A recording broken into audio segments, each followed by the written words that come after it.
রাজনীতির কারণে ব্রিটিশ 200 বছর এদের শোষণ করেছে। আবার ব্রিটিশদের বিরুদ্ধে প্রথম আন্দোলনের সূচনা করেছিল মুসলমান। আপনারা অনেকেই জানেন না, 1803 ঈসাই সালে যখন দিল্লি দখল করে জাফরের থেকে, সেই সময়তেই শাহ ওলিউল্লাহ মহাদিস বেলুর রহমতুল্লাহ আলাইহি বড় সন্তান শাহ আব্দুল আজিজ সাহেব রহমতুল্লাহ আলাইহি ঘোষণা দিয়েছিলেন, আজকের থেকে পাক উপমহাদেশ দারুল ইসলাম না দারুল হরব। ওই 1803 ঈসাই সালে ব্রিটিশ হটাও আন্দোলনের সূচনা হয়েছিল। এই দেওবন্দের সন্তানরা ব্রিটিশ হটাও আন্দোলনে কি পরিমাণ জীবন দিয়েছে অগণিত। 80,000 আলম জীবন দিয়েছিল।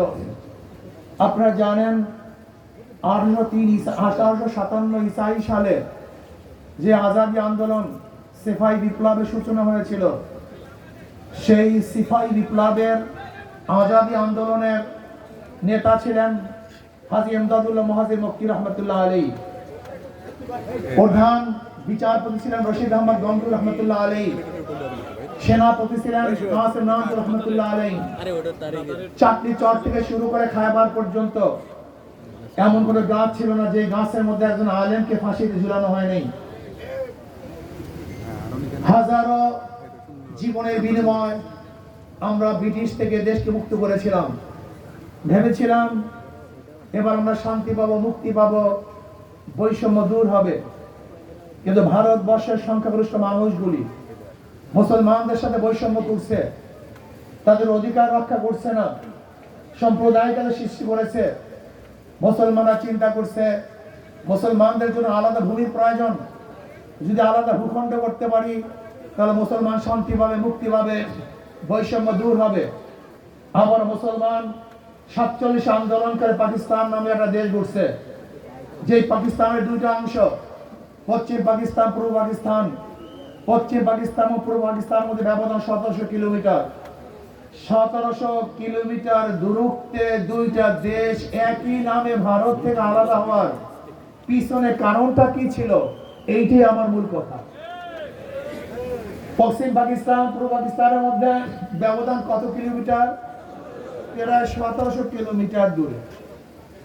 ভারত থেকে কেন আলাদা হয়েছিল? ভৌগোলিক কারণ না, ওদের ভৌগোলিক অবস্থা আমাদের ভৌগোলিক অবস্থা সম্পূর্ণ ভিন্ন। ঋতুর কোনো কারণ না, তাদের ঋতু আমাদের ঋতুর সাথে কোনো মিল নাই। ভাষার ভিত্তিতে আলাদা হয় নাই, কারণ তাদের ভাষা উর্দু, আমাদের ভাষা বাংলা। তাই দুইটা দেশ ভারত থেকে কি কারণে আলাদা হয়েছিল এটা মাথার মধ্যে রাখতে হবে। এটা ভুলে গিয়েছি। মূল সমস্যা এখানে, যেই জাতি তার নিজের পরিচয় জানে না, সেই জাতি সব জায়গায় হারবে, জিততে পারবে না। সব জায়গায় হোঁচট খাবে, কোনো জায়গায় বিজয় হতে পারবে না। কেন আলাদা হয়েছিলাম? ঋতুর কারণ নয়, ভাষার কারণ নয়, ভৌগোলিক কারণ নয়, শুধু একটাই কারণ, ওরাও সংখ্যাগরিষ্ঠ মুসলমান, আমরাও সংখ্যাগরিষ্ঠ মুসলমান। 47-এ ধর্মের ভিত্তিতেই দেশ ভাগ হয়েছিল, অন্য কোনো কারণে নয়। মনে রাখতে হবে, দেশ মুসলমানদের দেশ, অন্য কারোর দেশ নয়। দেশ মুসলমানদের অধিকার সবার। বাজার করেছে আমি, বাজার করার অধিকার সবার। প্রতিষ্ঠান করেছে আমি, প্রতিষ্ঠানে পড়ার অধিকার সবার। রাস্তা করেছে আমি, হাঁটার অধিকার সবার। দেশ মুসলমানদের, বসবাস করার অধিকার সবার। স্বীকার করতে হবে দেশ মুসলমানদের, অন্য কারণ না। অধিকার সবার, সেটা ভিন্ন কথা। এই পুকুর কেটেছে আমি, গোসল করার অধিকার সবার। মনে রাখতে হবে দেশ মুসলমানদের। যদি মুসলমানদের দেশ এটা ভুলে যান, সেখানে হাজারো সমস্যার সৃষ্টি হবে। সেখানে আসবে সেকুলার, সেখানে আসবে ডেমোক্রেসি, সেখানে আসবে সোশ্যালিজম, সেখানে আসবে কমিউনিজম, সেখানে হাজারো হাজারো মত নীতি আদর্শ আসবে। কিন্তু আপনার আমার মাথা যতক্ষণ থাকবে এদের মুসলমানদের, তখন অন্য কোনো নীতি আদর্শ এখানে স্থানই পাবে না। ভেবেছিলাম মুসলমানদের জন্য আলাদা ভূখণ্ড হলি বৈষম্য দূর হবে, মানুষ শান্তি পাবে, মুক্তি পাবে। কিন্তু না, আমরা কি দেখলাম? পশ্চিম পাকিস্তানের মানুষগুলি পূর্ব পাকিস্তানের মানুষের সাথে বৈষম্য করছে, বৈষম্য রক্ষা করছে না, তারা বৈষম্য করছে। আমরা আবার আন্দোলন করলাম ৭১-এ। আমাদের স্লোগান কি ছিল? সাম্য, মানবিক মর্যাদা, সামাজিক ন্যায় বিচার। আপনি কি জানেন ৭১-এর স্লোগান কি ছিল? ৮০% মানুষ জানে না, ৯২% মুসলমান মানুষ জানে না। সেখানে নন সম্প্রদায়কে তো কথাই ছিল না। ৭১-এর স্বাধীনতার পিছনে ৩টা স্লোগান ছিল: সাম্য, মানবিক মর্যাদা, সামাজিক ন্যায় বিচার। আমরা সবাই সমান, এদেশের নাগরিক, সবার অধিকার সমান। জেলে, কামার, মজদুর, ঋষি, তাঁতি, পুরুষ, মহিলা, মুসলমান, হিন্দু, বৌদ্ধ, খ্রিস্টান, যারা এই দেশের নাগরিক হবে প্রত্যেকের অধিকার সমান। চিকিৎসার অধিকার বলেন, চিকিৎসার অধিকার সমান, বাসস্থানের অধিকার, বস্ত্রের অধিকার, খাদ্যের অধিকার, সব কিছু সাম্যতা চাই। সব জায়গায় সাম্যতা চাই। চাকরির মধ্যে সাম্যতা চাই, হাঁটার মধ্যে সাম্যতা চাই, চলার মধ্যে সাম্যতা চাই, খাদ্যের মধ্যে সাম্যতা চাই, বস্ত্রের মধ্যে সাম্যতা চাই, চিকিৎসার মধ্যে সাম্যতা চাই। আমরা সাম্যতা চাই। কিন্তু আমরা কি দেখেছি? তারা সাম্যতা রক্ষা করছে না। আজকে আশরাফুল মাখলুকাতের মর্যাদা নেই, এর জন্য মানবিক মর্যাদা। আশরাফুল মাখলুকাত, চাই সে ন্যাংরা হোক, লুলা হোক, বোবা হোক, কানা হোক, কোরা হোক, ঋষি হোক, কামার হোক, মজদুর হোক, চাষি হোক, সে আশরাফুল মাখলুকাত। তাকে শ্রদ্ধা করতে হবে, তাকে সম্মান দিতে হবে, তাকে মহব্বত করতে হবে, ভালোবাসতে হবে। কিন্তু আমরা কি দেখেছি? আজকে আমাদের মাথার ঘাম পায়ে ফেলানো টাকা দিয়ে যে অফিসারদেরকে পালতেছি, যে চাকুরিজীবীদেরকে পালতেছি, সেখানে বাংলাদেশের নাগরিকরা ঢুকলে অফিসের মধ্যে মনে হয় যেন কুকুর ঢুকেছে, কুকুরের শ্রদ্ধা সম্মান আছে, আশরাফুল মাখলুকাতের শ্রদ্ধা সম্মান নাই। আচ্ছা, আপনারা কি জানেন আপনারা কারা? আপনারা কারা জানেন? আপনাদের পরিচয় জানেন? আপনারা সবাই মালিক। চাকুরিজীবী, চাকুরিজীবী অর্থ কি? চাকরগিরি করে যে জীবিকা নির্বাহ করে তারে বলা হয় চাকরিজীবী। আইনজীবী, যে আইন ব্যবসা করে জীবিকা নির্বাহ করে, আইনজীবী। চাকুরিজীবী, যে চাকরগিরি করে জীবিকা নির্বাহ করে, তাকে কি বলা হয়? চাকরিজীবী। তারা তো চাকুরি করে। কার চাকুরি করে? এই বাংলাদেশের নাগরিক। আপনারা দেন, তারা নেন। আপনারা মালিক, তারা আমাদের চাকর। অথচ আশরাফুল মাখলুকাত, এই বাংলাদেশের জনগণের কোনো মূল্য নাই, ইজ্জত নাই, সম্মান নাই। যেখানে প্রত্যেকেই লেখা থাকে জনগণের খেদমত করব, সেখানে কেউ খেদমত করতে পারে না, খেদমত করতে চায় না, বরং জনগণ তাদেরকে খেদমত করে। তারা বাদশা হয়ে গেছে। না, আমরা চাই এই মানব শক্তির মর্যাদা দিতে হবে। এরা সম্মানিত, ইজ্জতওয়ালা, যেই হোক না কেন, সে ঋষি হোক, কামার হোক, মজদুর হোক, চাষি হোক, চামার হোক, শ্রমিক হোক, আশরাফুল মাখলুকাতকে শ্রদ্ধা করতে চাই, সম্মান করতে চাই, ইজ্জত দিতে চাই। বিশ্বাস করেন, আমার মনে চায় বাংলাদেশের প্রত্যেক নাগরিক যখন সম্মানিত হবে, ইজ্জতওয়ালা হবে, তখনই আমাদের আন্দোলন সাকসেস হবে, আমাদের আন্দোলন কামিয়াব হবে। মানবিক মর্যাদা, সামাজিক ন্যায় বিচার। আমরা ন্যায় বিচার প্রতিষ্ঠা করতে চাই। আজকে ন্যায় বিচারের অবস্থাটা কি? যদি দল করেন, হাজারো খুন করবেন, মুক্ত আকাশে ঘুরবেন। আর দল করবেন না, হাজারো ভালো থাকলেও জেলের মধ্যে আবদ্ধ হবেন, আয়না ঘরে থাকবেন, ফাঁসি দিতে ঝুলবেন। এর নাম সামাজিক ন্যায় বিচার না। আমাদের সুপ্রিম কোর্টের সিনিয়র আইনজীবী আছেন হাতিয়ার রহমান সাহেব, আপনারা ওনাকে চিনেন না অনেকেই। উনি ঢাকা ইউনিভার্সিটির আইন বিভাগে ফার্স্ট হয়েছিলেন। ঢাকা ইউনিভার্সিটির আইন বিভাগে ফার্স্ট হয়েছিলেন তিনি। অনেক বড় আইনজীবী। ওনাকে প্রশ্ন করুন, যখন দল চলে যায়, তখন যেই দলের লোক জেলে ছিল সব বের হয়ে যায়, যাদের বিরোধী লোক ছিল সবাই বের হয়ে যায়, আর যখন ক্ষমতার থেকে চলে যায়, ওই সরকারি দলের সমস্ত লোক জেলের মধ্যে ঢুকে। এটার নাম আইন? এর নাম আইন? এটা তো আইন না। আমরা কি দেখেছি? আজকে যারা বিচারক, তারা আইন দেখে কলম ঘুরান না, বরং ক্ষমতা দেখে কলম ঘুরান। এর নাম বিচারক নয়। আমাকে বলেন তো, যারা কোর্টে অনুপস্থিত তাদেরকে আপনি জামিন দেন, তাদেরকে আপনি খালাস দেন, আপনি বলেন কোন আইনে আছে? সুপ্রিম কোর্টের একজন আইনজীবী সাহেব।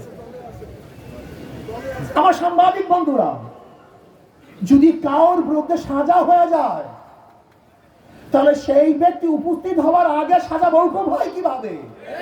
এই আইন আমাকে দেখান বাংলাদেশের ল। কিন্তু আমরা কি দেখছি? সরকার পরিবর্তন হওয়ার সাথে সাথে যারা অনুপস্থিত তাদেরও খালাস। আজীব এক দেশ। আমরা কি দেখেছি? সরকার পরিবর্তন হওয়ার সাথে সাথে সুপ্রিম কোর্টের চিফ জাস্টিস খালাস হয়ে গেছে, সেও নেই। আমরা কি দেখেছি? সরকার পরিবর্তন, আইজি তিনি পরিবর্তন, সরকার পরিবর্তন, সিআইডি প্রধান পরিবর্তন, ডিজিএফ প্রধান তিনি পরিবর্তন। আমরা কি দেখেছি? সরকার যাওয়ার সাথে সাথে বাইতুল মুকাররমে ইমাম সাহেবও নেই। আপনি বুঝতে পেরেছেন দেশ প্রশাসনের অবস্থাটা কি, কোন জায়গায় বুঝছেন?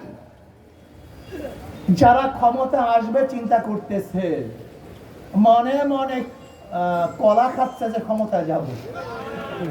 আমি আপনাদের বলতে চাই, ক্ষমতা যাওয়ার আগে যে কারবার করেছেন, ক্ষমতা যাওয়ার পরে কি করবেন আল্লাহ ভাগই ভালো জানেন।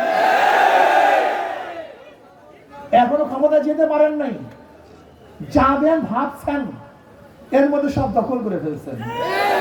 আইনজীবীদের হাতের মধ্যে নিজেদের লাগাম লাগিয়ে দিয়েছেন। আইনজীবীরা এখন নিজেদের অনুযায়ী, আইন অনুযায়ী কথা বলতে পারে না, বিচারকরা নিজের অনুযায়ী রায় প্রদান করতে পারে না। যদি ক্ষমতায় যান তখন কি করবেন আল্লাহ ভাগই ভালো জানেন। জানেন আল্লাহ তুমি কি করো? সব জায়গায় চাঁদাবাজি, মাস্তানি, গুন্ডামি, বদমাশি, দখলদারি, খুন খারাপি। ক্ষমতায় যাওয়ার আগে স্বামীকে বেঁধে রেখে স্ত্রীকে হত্যা করা হয়, স্ত্রীকে ধর্ষণ করা হয়েছে। ক্ষমতায় যাওয়ার আগে অবস্থাটা কি? বগুড়ায় দেখেছেন এক বিএনপির লোক মেয়েকে বিবাহ করার প্রস্তাব দিয়েছে, কিন্তু বাবা রাজি নন। সেই মেয়ের সঙ্গে বাবাকে হত্যা করা হয়েছে। তজুমুদ্দিনে দেখেছেন, ভোলা তজুমুদ্দিনে চাঁদা চাওয়ার পরে চাঁদা না দেওয়ার কারণে স্বামীকে বেঁধে রেখে দলবদ্ধভাবে স্ত্রীকে ধর্ষণ করেছে। আরো ভোট দেন, দল করেন, জামনের করা করেন। আপনারা দেখেছেন ঢাকায় নিজেদের দলের লোককে চাঁদা না দেওয়ার কারণে পাথর দিয়ে হত্যা করা হয়েছে। আপনারা কি দেখেছেন? বস্তুনিষ্ঠ সংবাদ পরিবেশন করার কারণে এই সাংবাদিকদেরকে গাজীপুরে মাথা ইট দিয়ে থেতলিয়ে দেওয়া হয়েছে। কয়েকদিন আগে দেখেছেন বিভিন্ন জায়গায় সাংবাদিক অ্যাসাল্ট করা হয়েছে। সত্য কথা কেন বলো? আমি চুরি করবো, চাঁদাবাজি করবো বলবা কেন? আমরা যখন চাঁদাবাজির বিরুদ্ধে কথা বলা শুরু করেছি, তখন আমাদের স্লোগান উঠছে, নেশা খায়, মিথ্যা কয়, পীর সাহেব চর্ম নেই। কোথায় নেশা খেলাম? কি মিথ্যা বললাম? একটা প্রমাণ দেখিয়ে দাও। একটা, দুইটা না, চরমনায় পীর সাহেব স্টেজে বসে মিথ্যা কথা বলছে, একটা প্রমাণ দেখিয়ে দাও। যে চরমনায় পীর সাহেবের কাছে এসে হাজারো নেশাখোর তারা নেশা ছেড়ে দিয়েছে, হাজারো গাঁজাখোর কলকে ভেঙে ফেলেছে, হাজারো মদখোর মদের পিতা বোতলকে ভেঙে চুরমার করে ফেলেছে, হাজারো গুন্ডা বদমাশ ডাকাত আল্লাহর ওলি হয়ে গেছে। তাদের বিরুদ্ধে স্লোগান দাও, নেশা খায়, মিথ্যা বলে, পীর সাহেব চর্ম নেই। সময় আসতেছে গজবের, গজবের সময় আসতেছে, অপেক্ষা করো। আল্লাহ পাক সাথ দেন, ছেড়ে দেন না। আশ্চর্য বিষয়, আজকে বিএনপির অবস্থা বক্তৃতা দেখলে আমরা নাকি চরের দল, আমরা নাকি ভণ্ড। পীর সাহেব চরমনার মাধ্যমে হাজারো ভণ্ড লোক হেদায়েত পেয়েছে। আশা করি ইনশাআল্লাহ এই কাফেলার মাধ্যমে তোমাদেরকে হেদায়েত করা হবে ইনশাআল্লাহ। ইনশাআল্লাহ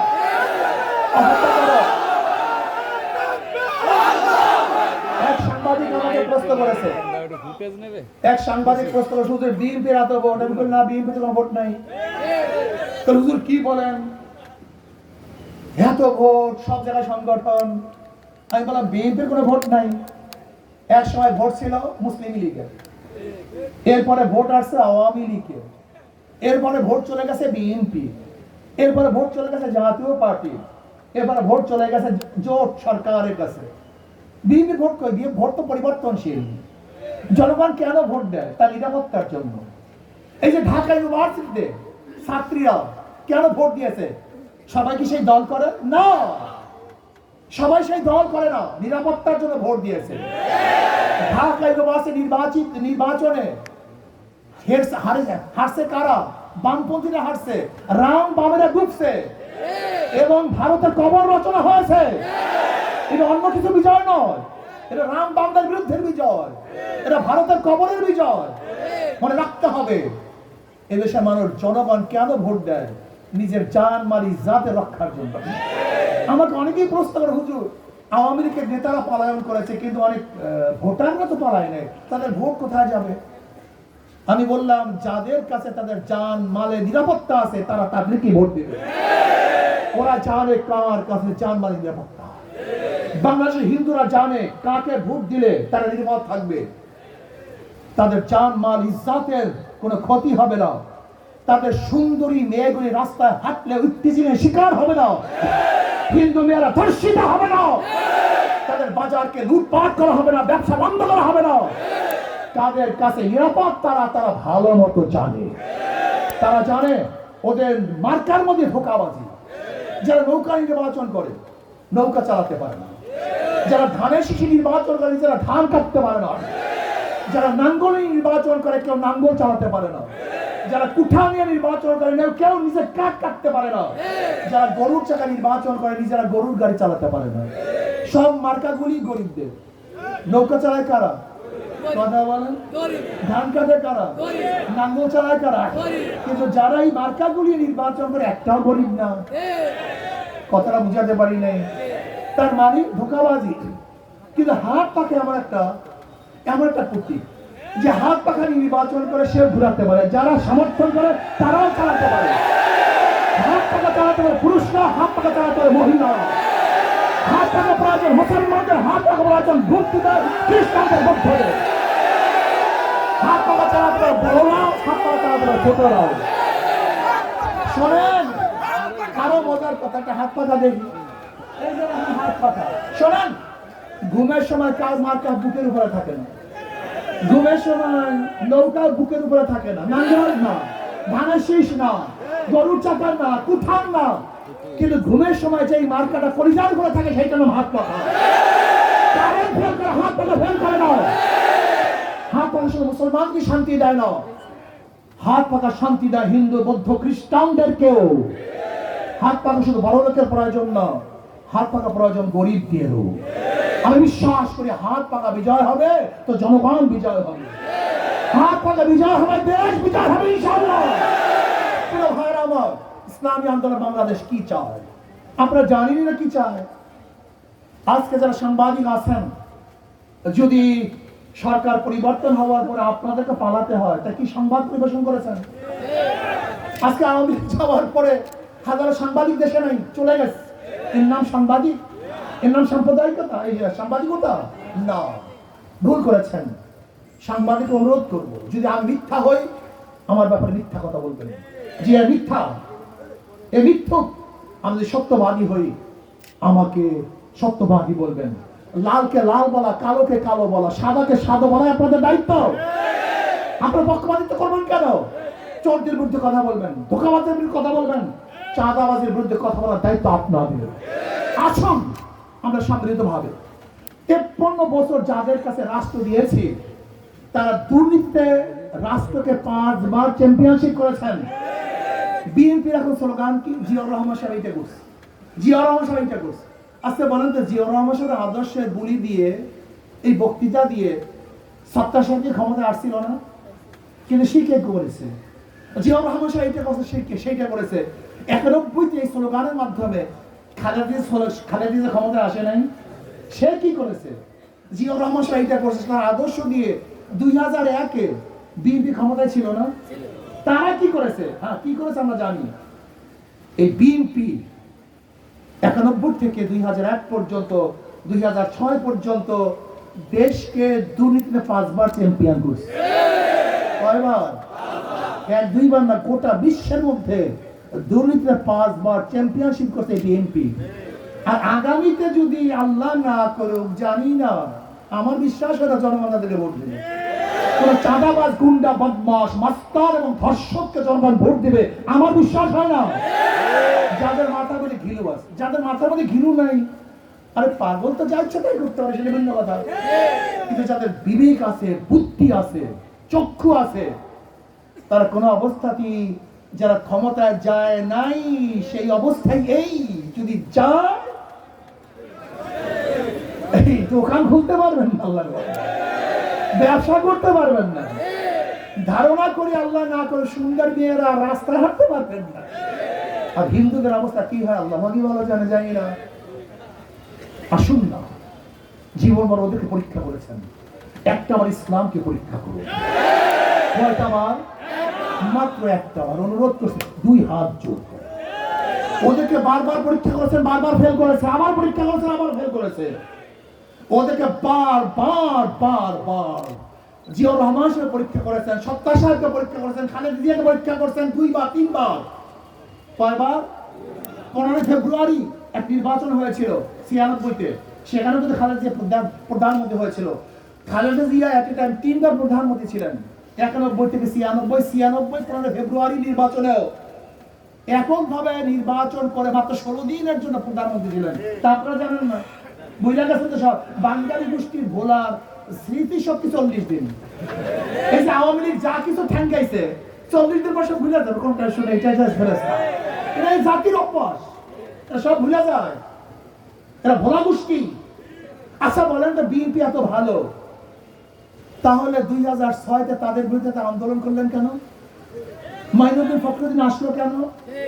এই দুইটাকেই হঠাৎ ওই স্লোগান উঠলো কেন? মনে নাই? বাঙালি সব ভুলে গেছে, সব ভোলার গোষ্ঠী। আমরা ভুলি না সহজে। আপনারা ওদেরকে বারবার পরীক্ষা করেছেন, নৌকাকে পরীক্ষা করেছেন, নাঙ্গলকে পরীক্ষা করেছেন, ধানের শীষকে পরীক্ষা করেছেন, কিন্তু হাত পাখাকে একবার পরীক্ষা করেননি, ইসলামকে একবার পরীক্ষা করেননি। আমি অনুরোধ করবো, একটা বারের জন্য ইসলামকে পরীক্ষা করুন। হাত পাখাকে পরীক্ষা করার জন্য ফেল করি, দ্বিতীয়বার পরীক্ষা হলেই ডুববো না, পরীক্ষা দিতে আসবোই না ইনশাআল্লাহ। ইসলাম কোনদিন ফেল করা পার্টি না। ইসলাম আগেও ফেল করে নাই, এখনো ফেল করবে না, ভবিষ্যতে ইসলাম ফেল করবে না ইনশাআল্লাহ। আগামীতে একটা বারের জন্য ইসলামকে ক্ষমতায় নেওয়ার জন্য সবাই চেষ্টা করবেন তো ইনশাআল্লাহ? আস্তে করে করবেন তো ইনশাআল্লাহ? তারা করে রাজা 2 হাত তুলে নারায়ে তাকবীর, নারায়ে তাকবীর। প্রিয় ভাইরা, আমার শেষ কথা, আমার কাজ কি, আপনার কাজ কি? আপনারা যে কাজ, আমার একই কাজ। এখন থেকে দাওয়াত আমাদের বাগেরা। শোনেন, একটা কথা বলতে হয়। আমি নির্বাচন কমিশনকে বলবো, আপনি যেইভাবে ভাগ করেছেন, এই অঞ্চলের জনগণ এইভাবে ভাগ চায় না। আর আপনি ভাগ করেছেন জনগণের স্বার্থের জন্য। যেখানে জনগণের স্বার্থ বিপন্ন হবে, সেই ভাগ কোনো অবস্থাতে ঠিক হবে না। কাজে জনগণ যেইভাবে ভাগ চায়, সিটের ভাগগুলি সেইভাবে ভাগ করতে হবে। বিগত 4 সিট যেভাবে ছিল, সেই অনুযায়ী আমাদের প্রাপ্তি হলো 1 নম্বরে 1, কই কাগজটা কই, 1 নম্বর হলো আমাদের মুজিবুর রহমান শামীম সাহেব। আসেন, শেখ মুজিবুর রহমান শামীম সাহেব, সাবেক সফল উপজেলা চেয়ারম্যান, আল্লাহ এনাকে কবুল করে নেন। 2, আলহা শেখ আতিয়ার রহমান অ্যাডভোকেট, সিরিয়ার অ্যাডভোকেট। উনি অনেক জায়গার সভাপতি ছিলেন, অনেক উপর দায়িত্ব পালন করেছেন। চেহারা না জানো মনে হয় যেন ডাইরেক্ট ফেরেশতার মতো, কথা ঠিক না? কি ভাবছেন, এই সমস্ত লোকগুলি যদি সংসদে যায়, সেই সংসদটা একদিন ফেরেশতা তুল্য সংসদ হবে, জান্নাতের বাড়ি হবে ইনশাআল্লাহ। চোরমুক্ত সংসদ হবে, টাকা ধর্ষক মুক্ত সংসদ হবে, এবং দেশের কল্যাণমূলক সংসদ হবে। আমাদের জানেন, আমাদের বাগেরহাট 3 থেকে অধ্যক্ষ শেখ জিল্লুর রহমান, বহুত বড় শিক্ষিত, ইনশাআল্লাহ উনি নির্বাচন করবেন। আর বাগেরহাট 4 থেকে আমাদের জনপ্রিয় বক্তা, সবাই তাকে চিনেন, হযরত মাওলানা ওমর ফারুক নূরী সাহেব, আল্লাহ সবাইকে কবুল করে নেন। আর আমরা চেষ্টা করতেছি এখন সংসদীয় আসনগুলো আগের মতোই করার জন্য। এরপর আমি বলবো, যারা যে যেখানে দায়িত্ব দেওয়া আছে, সমস্ত দায়িত্বশীল আপনাদের স্ব এরিয়ার মধ্যে আপনারা কাজ করবেন, সর্বোচ্চ কাজ করবেন। আজ ইনশাআল্লাহ আগামীতে সমৃদ্ধ ইসলামী জোটগুলি ঐক্যবদ্ধভাবে যে একটা বাক্স দিতে পারি, তাহলে শিয়ারা এই দেশ থেকে পালাতে বাধ্য হবে। আল্লাহ আমাদের সবাইকে কবুল করে নেন। আল্লাহুম্মা আমিন। রব্বানা যালামনা আনফুসানা ওয়া ইল্লাম তাগফির লানা ওয়া তারহামনা লানাকুনান্না মিনাল খাসিরিন। আল্লাহ আপনার জমিনে আপনার হুকুম ইসলাম